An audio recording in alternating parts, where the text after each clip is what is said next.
Assalomu alaykum, Kanareykan ashaddiy ishqibozlari. Bugungi videomizda o'tgan galgi videoni davomi bo'ladi. Ya'ni qushlarni ko'zida bo'ladigan kasalliklar. Bunga nima sabab bo'ladi deb ko'pchilik yozdi. Telegramdan yozishdi, YouTube'da kommentariyada yozishyapti. Nima sabablardan bo'ladi? Qushim bunaqa qilib qo'yyapti, mana bunaqa bo'lyapti, ko'zi ishib ketyapti degan narsalar savollar ko'payib ketdi. Bu savollarga qo'llangancha javob beramiz. Bunda qushni ko'zi основной nimaga ishib ketadi? O'zi kasallik nimadan chiqadi degan savolga bitta qilib javob berish kerak. O'zi 90% kasallik nimadan keladi? 90% kasallik qushni tegi toza bo'lmasligidan keladi. Ya'ni qush turgan qafas iflos bo'lsa, ya'ni kamroq alishtirilsa tegi, qo'noqlari kir bo'lsa, suv idishlari yangi bo'lmasa, tegidagi qog'ozlari yangi bo'lmasa, o'shandan kasallik kelib chiqadi. 90% kasallik mana shu gigiyenaga qaramaslik, qushlardagi tozaligiga qaramaslikdan kelib chiqadi. Odamlarda ham shunaqa, qushlarda ham shunaqa. Bu qushlarda ko'proq bilinadi. Buni birinchi bo'lib mana shu narsani to'g'rilaymiz. Qushni tegini tozalab, qo'noqlarini yuvib, suv idishlarini yuvib, hamma narsani yuvamiz. Yana qushni solamiz. Keyin o'sha o'tgan videoda aytdim, ko'ziga tetrasiklin, furatsilini surib, keyin orqasidan tetrasiklin qilib qo'yish. Undan keyin qushni yaxshilab boqish kerak bo'ladi. O'zi nimaga kelib chiqdi desa, qushda vitamin kamligidan kelib chiqqan narsa bo'ladi bu.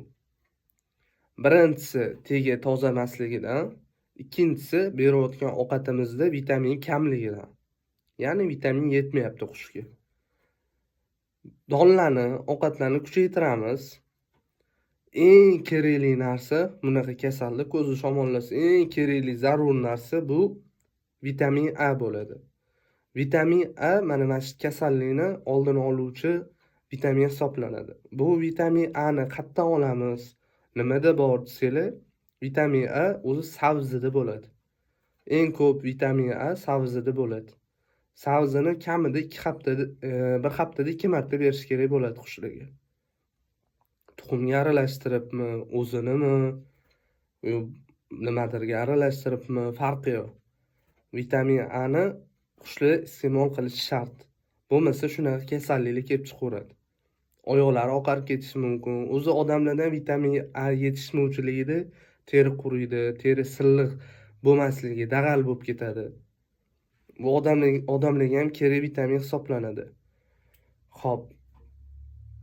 Vitamin A ni beramiz, sabzini beramiz, donini kuchaytiramiz.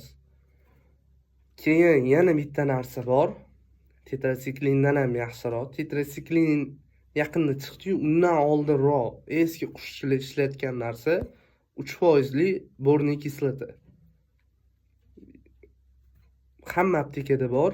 Uni kun davomida surib qo'yiladi ko'zning oldiga. U ham zo'r foyda beradi. U eski kitoblarda kelgan narsa. 3% li borniy kislota. Bu ham yaxshi foyda beradi. Eng asosiy sabablari shu. Tegini toza qilamiz, tetrasiklin yoki borniy kislota suramiz, 3% li vitamin A beramiz, donini kuchaytiramiz. Kuchaytiramiz deganda xilma-xilroq qilamiz, vitaminga boyroq qilamiz. Hamma narsani zo'r qilamiz. Ana undan keyin qush o'ziga keladi. Inshaalloh shu narsalarni qilganlardan keyin qushinglar o'z holiga keladi.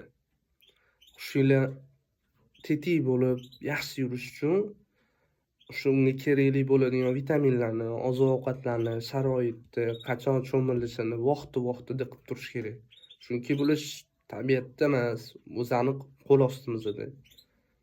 Bularga biz mas'ulmiz. O'shaning uchun qo'ldan kelgancha Kanariyga hamma narsa yedi pashti. Faqat zelin, seldir, ya'ni masalan o'tli narsalarni ko'p qilib birga aralashtirib bermanglar, ichini surib yoradi. Hammasini bitta qilib aralashtirib bersanglar, ichini surib yoradi. Bitta beraverish kerak. Misol uchun zelinlarni bermanglar. Bermaganinglar ma'qul zelinlarni, seldirlarni bermagan ma'qul. Qolgan hamma narsani yeyveradi. Tanlamaydi narsa, bemalol hammasini bersanglar bo'ladi. Bugungi videomiz shundan iborat edi. Hamma savollarga javob berdim deb o'ylayman. Yana savollar bo'lsa kommentariy yozib qoldiringlar yoki Telegramga yozinglar, farqi yo'q.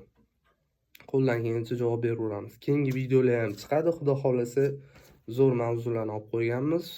O'shalardan video olamiz inshaalloh. Sog' salomat bo'linglar.